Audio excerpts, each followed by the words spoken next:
Hoje em dia muito se fala sobre desenvolver competências e habilidades. Mas e você, professor? Como é que você desenvolve as competências e habilidades dos seus alunos? Esse é o tema da nossa conversa de hoje. Se liga na vinheta que já já a gente conversa.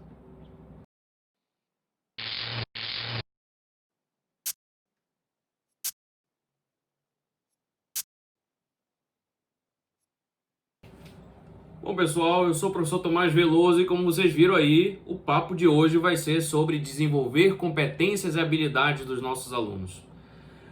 Esse tema tem vindo à tona, principalmente com a própria homologação da Base Nacional Comum e Curricular, que traz dentro da sua estrutura a questão do desenvolvimento de competências e habilidades. Inclusive, a base traz para além das competências específicas por área de conhecimento, como também para as competências gerais da base, né? Aquelas competências que vai para além do cognitivo, né? Que também permeia ali o sociocultural, o socioemocional, enfim, todo esse contexto, tá? Mas uma coisa interessante que eu preciso mencionar para vocês é que quando se fala em desenvolver competências e habilidades, não se fala exclusivamente para um segmento de ensino. Ou seja, eu não estou falando apenas para a educação infantil, não estou falando apenas para o ensino médio ou apenas para o ensino superior. Ele permeia todo e qualquer processo de ensino, seja ele da educação básica, à educação superior, à pós-graduação. Essa é uma coisa interessante da gente observar, porque para aquelas pessoas, né, para aqueles professores que executam um bom planejamento, saber qual habilidade eles vão desenvolver é crucial para planejar qualquer aula, qualquer atividade didática.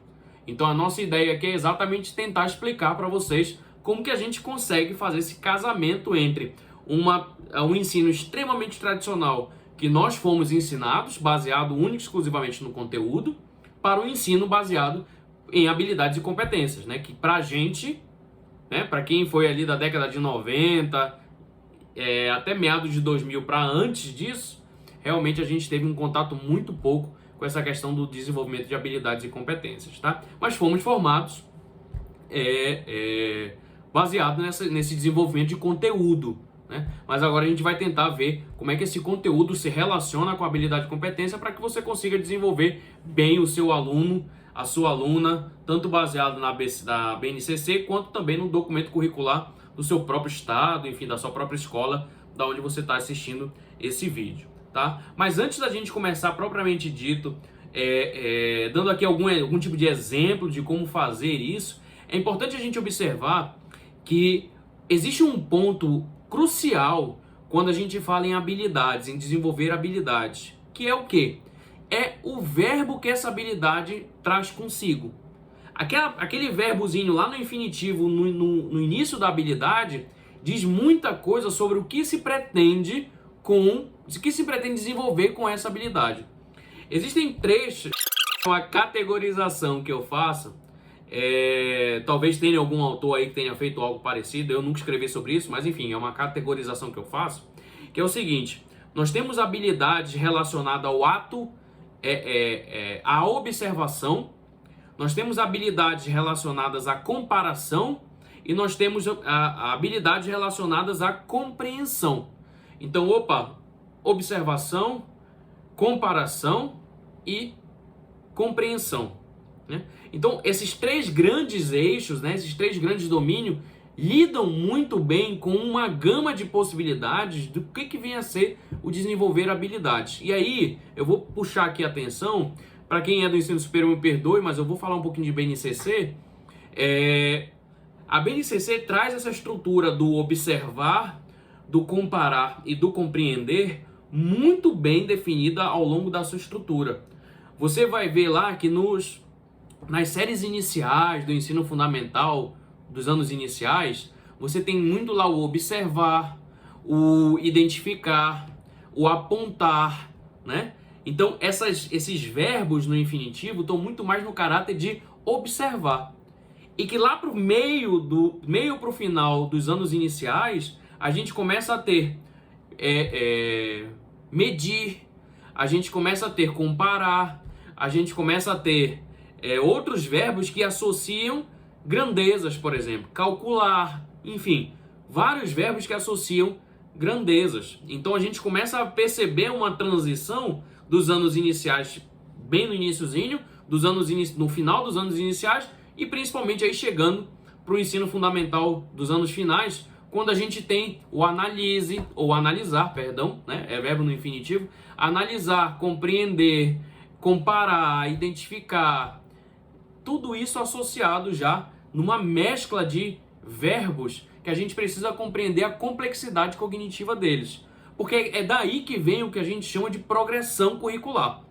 Não faz sentido você apresentar o conceito ou o conhecimento de operações com números inteiros para os seus alunos se o seu aluno não sabe identificar um número. Se ele não sabe comparar se um número é maior ou menor do que o outro. Se ele não sabe ordenar. Então, se ele vai aprender a calcular ou a compreender ali um cálculo, ele precisa de uns passos anteriores a esse para poder maturar no seu cognitivo essa compreensão. Então é baseado nessa relação que é muito fina, né, da gente compreender que o ensino ele deve ser progressivo e essa progressividade deve estar contida dentro dos verbos das minhas habilidades. É o primeiro passo para a gente compreender efetivamente como que a gente desenvolve habilidades. Então vou dar agora um outro exemplo quando você está lá no ensino superior e você tem lá uma disciplina de, informática aplicada à biotecnologia. Olha que coisa louca, estou fazendo aqui um apanhado geral. Mas nessa disciplina você vai ter que aprender a programar.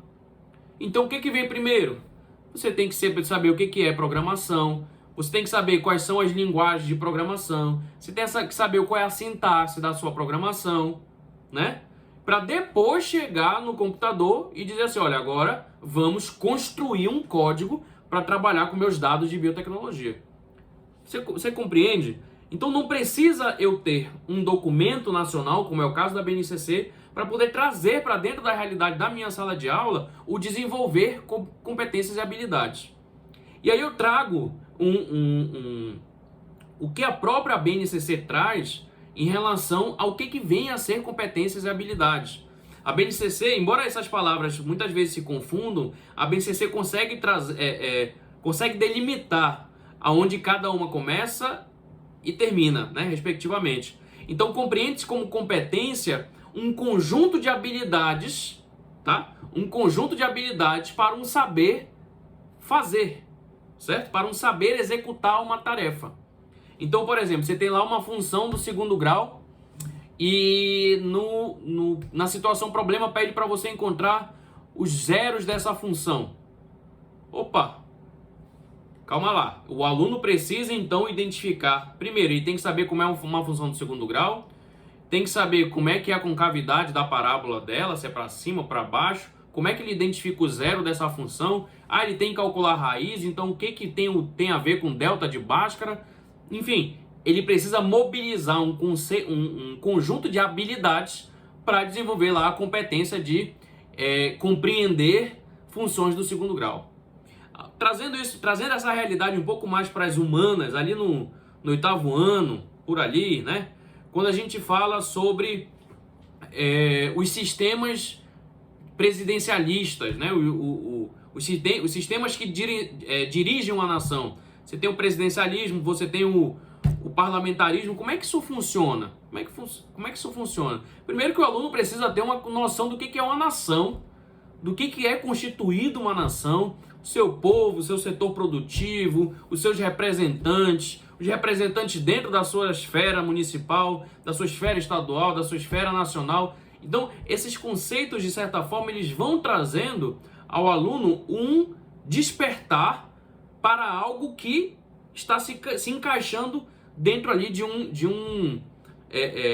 uma relação que não obrigatoriamente precisa ser linear. Ou seja, eu não estou colocando um bloquinho em cima do outro, tá? Pode ser algo completamente não linear, que você começa observando, depois você vai para análise, depois você volta para observação, porque depende muito do nível de maturidade do seu aluno também. Mas existe no frigir dos ovos, no final das contas, essa progressão muito bem feita, né? Como que a gente vai lidar com isso ao final do ano letivo? Ou seja, Ao final do ano, o que que eu quero que o meu aluno saiba? Essa é uma pergunta muito importante para que todo professor reflita sobre o que o meu aluno precisa sair, o que ele precisa aprender na minha disciplina ao terminar o segundo ano do ensino médio na escola fulano de tal. Ou ao terminar o meu semestre na faculdade, meu aluno precisa ser capaz de fazer tal, tal e tais coisas, certo? Essa é uma noção interessante, pessoal, que a gente precisa ter, porque nós não fomos ensinados, né? Nós não tivemos isso na nossa prática enquanto estudante, né?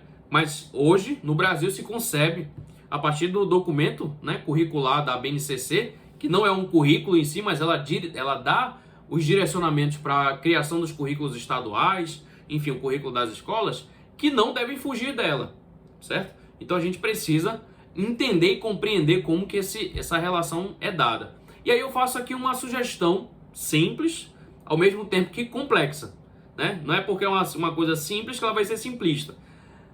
Quando você for fazer seu planejamento de sala de aula, tente fazer o seguinte: elenque lá a sua habilidade. Eu vou trazer aqui uma habilidade da BNCC, eu estou com o meu computador aberto aqui na frente, que é uma habilidade de Terra e Universo das Ciências, etapa do Fundamental, anos finais, que diz assim: interpretar fenômenos naturais, como vulcões, terremotos e tsunamis, e ajustar a rara ocorrência desses fenômenos no Brasil, com base no modelo das placas tectônicas. Opa! Então eu preciso interpretar. Olha o verbo aqui, interpretar. Já é um nível de maturação, um nível de desenvolvimento cognitivo bem avançado, né?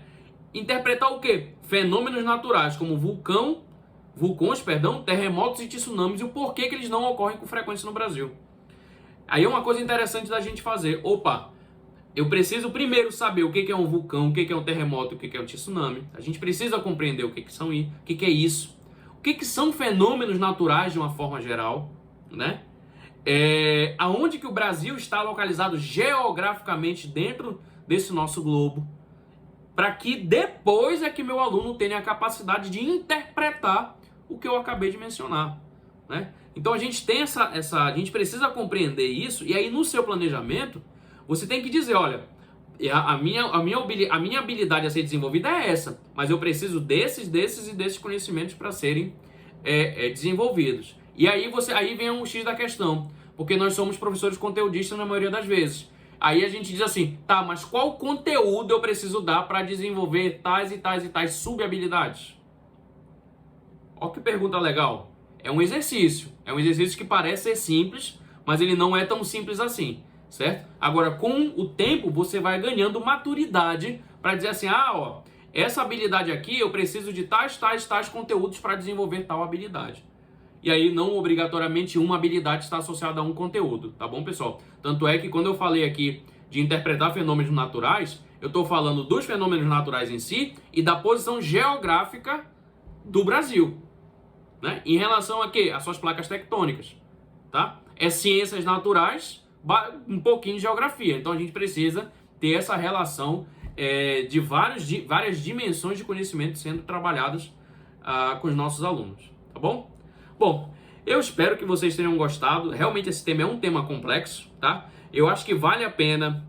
Se vocês quiserem, eu vou pedir para vocês deixarem um comentário aqui. Se vocês quiserem, a gente fala um pouco sobre como avaliar competências e habilidades. E aí, fiquem à vontade para comentar aqui embaixo o que vocês acharam, se vale a pena a gente gravar um vídeo sobre isso, ou se a gente passa aqui para uma outra demanda. Fique à vontade também para escrever algum outro tema que vocês julguem pertinente, certo? Eu estou percebendo que esse vídeo está ajudando gente, né? Então tem gente vindo falar comigo para conversar. Então fica aqui o meu agradecimento a você que está assistindo. Se você puder, por favor, curta, compartilhe esse vídeo, que aí nos ajuda a entender se a gente está no caminho certo ou não, né? Se é melhor eu fechar o meu canal no YouTube, voltar para minhas aulas e ponto. Tá bom, pessoal? Eu agradeço a quem está participando, né, dos nossos comentários, mas também tenho um avisozinho para dar, tá? Eu também tenho um podcast chamado Podcast Professor em Foco. Eu tenho há mais ou menos uns 13 a 14 episódios já gravados, onde eu converso sobre os anseios, né, dessa vida de professor, tá? Para quem não sabe, eu tenho uma qualificação de doutorado nessa área, sou especialista em avaliação educacional, então acaba que eu já passei por algumas dores, principalmente na parte de transição de carreira, de sair um pouco da sala de aula e ocupar outros espaços da educação, que é uma coisa interessante também a ser feita, tá? Então lá nesse podcast a gente conversa também sobre isso. Eu vou deixar o link na descrição do vídeo para que quem tiver curiosidade dá um pulo lá, tá lavando uma louça, deixa lá rolando para vocês me ouvirem, enfim, debaterem comigo também sempre que possível, tá bom? Um grande abraço para vocês, espero que vocês tenham gostado do conteúdo e até a próxima.